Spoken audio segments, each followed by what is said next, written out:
Soalan di Raja berikut menunjukkan harga sekotak bla bla bla. Okey, 10 gulung RM25.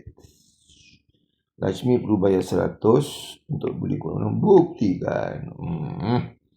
Baik. So maknanya dia guna suruh buktikan lah ni. Okey, so kita pakai kadar lah.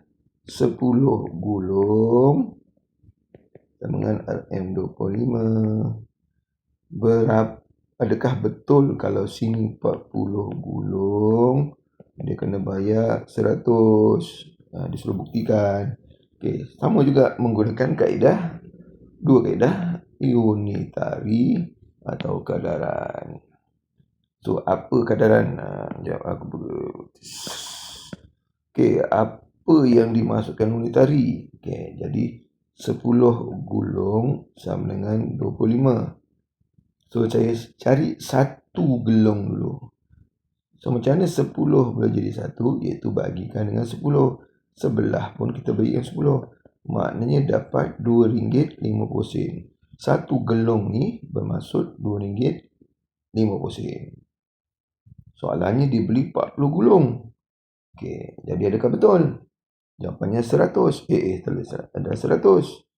Okey, so 2.5 darabkanlah dengan 40.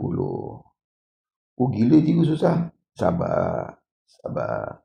40 ni boleh tak cikgu pecahkan jadi 10, 10, 10, 10.